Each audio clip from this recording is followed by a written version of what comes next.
Hi students, let's start with the part 3 of World and Living. First question is, which of the following are energy foods? तो इन चारों options में से कौन से foods है जो एनर्जी फूड्स बोलते हैं जिन्हें हम, तो वो होते हैं कार्बोहाइड्रेट्स और fats.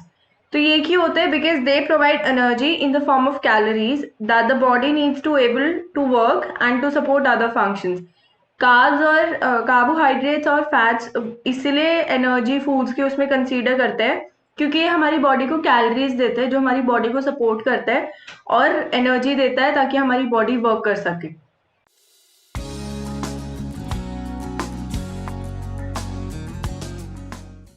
Next question, in which mode of nutrition an organism derives its food from the body of another living organism without killing it। मतलब वो कौन सा मोड ऑफ न्यूट्रिशन है जिसमें ऑर्गेनिज्म अपना फूड डिराइव करता है दूसरे ऑर्गेनिज्म से बिना उसे जान से मारे, तो वो होता है पैरासिटिक मोड ऑफ न्यूट्रिशन। ठीक है, next question, lichen is an example of dash nutrition. Lichen कौन सी न्यूट्रिशन का एग्जाम्पल है? ये सिम्बायोटिज्म का एग्जाम्पल है। सिम्बायोसिस होती है इसमें फंजाई और एल्गी के बीच में, एग्जाम्पल है जैसे फंजाई और एल्गी। तो सिम्बायोसिस में क्या होता है कि इसमें दो ऑर्गेनिजम्स होते हैं, they live in close association with each other. एक बंदा दूसरे ऑर्गेनिज्म को फूड प्रोवाइड करता है और जो दूसरा बंदा जिसको फूड दे रहा है वो उसको शेल्टर प्रोवाइड करता है। तो इसमें फंजाई और एल्गी में क्या होता है कि जो एल्गी है वो फंजाई को खाना देती है और जो फंजाई है वो एल्गी को क्या देता है? शेल्टर प्रोवाइड करता है। Next question, saprotrophs are called as decomposers because. Saprotrophs को डीकम्पोजर्स क्यों कहते हैं?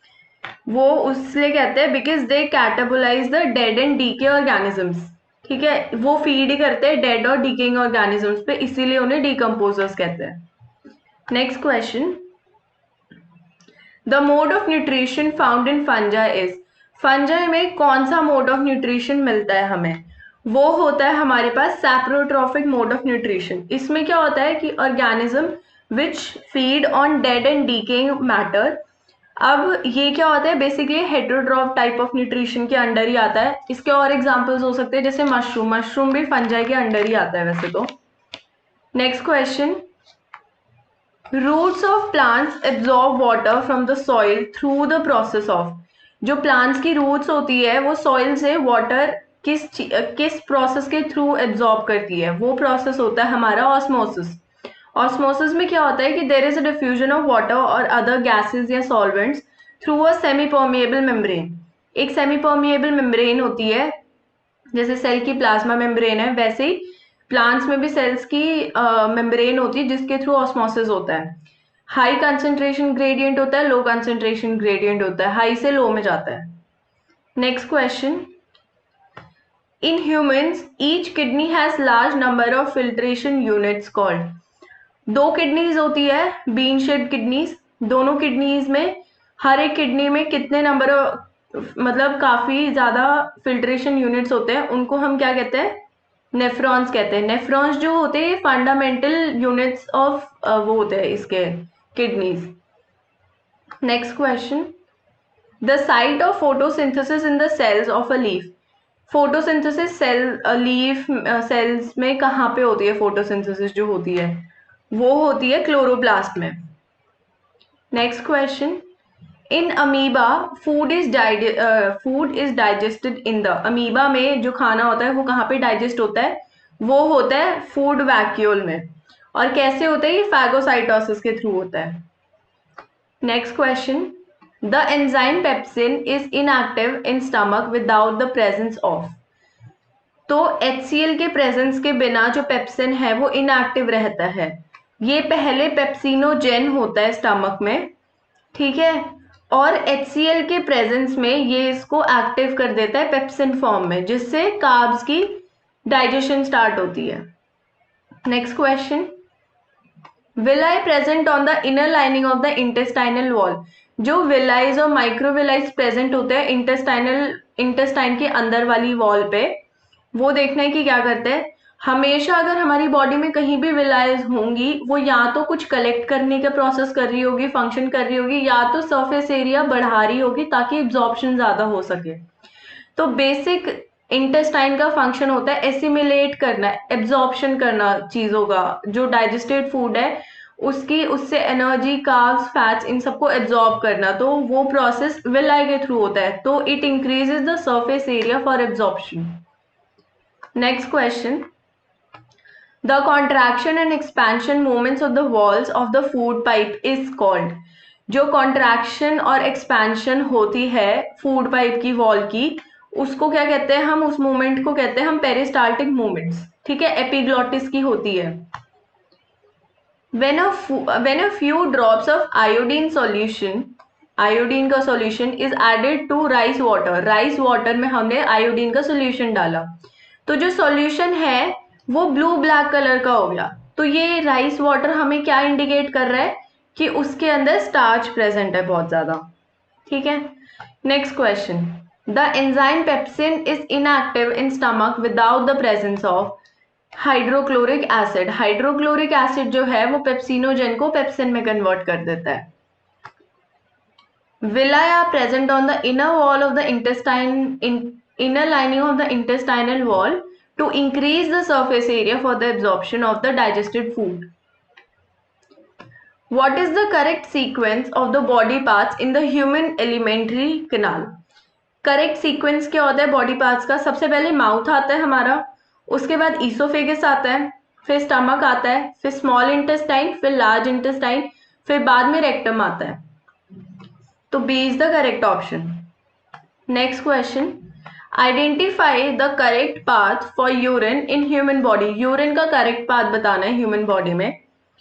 तो ये हमारे पास हो जाएगा, सबसे पहले किडनी में बनना शुरू होता है, ग्लोमेरुलस के थ्रू फिल्ट्रेशन वगैरह होती है, फिर वो आगे निकलता है, यूरेटर में जाता है, यूरेटर से यूरिनरी ब्लैडर में स्टोर होता है, ठीक है, यहाँ से प्रेशर बन के यूरेथ्रा के थ्रू बाहर निकलता है।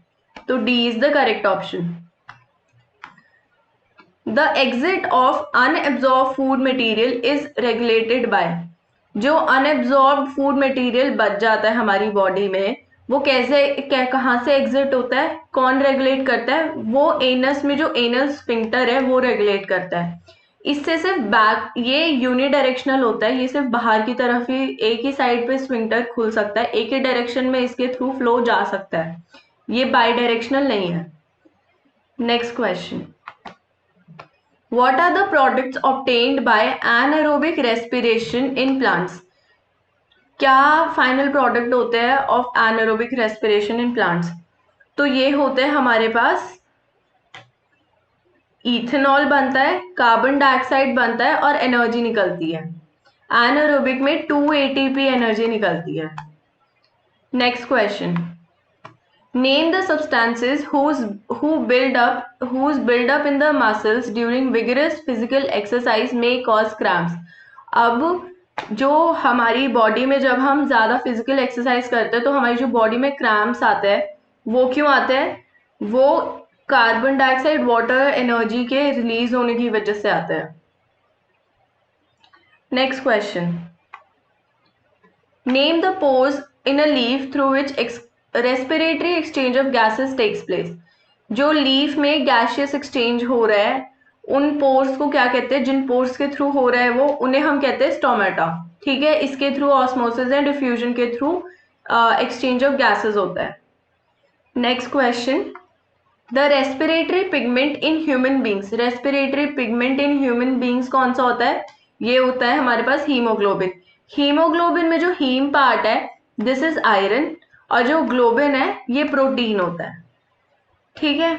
जो नॉर्मल ह्यूमन फीमेल है उसमें 12 to 14 ग्राम पर DL हीमोग्लोबिन होता है, और जो मेल्स होते हैं उनमें 14 to 16 ग्राम पर DL हीमोग्लोबिन होता है normal.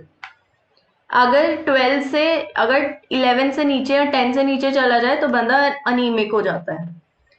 Next question, which plant tissue transports water and minerals from the roots to the leaves.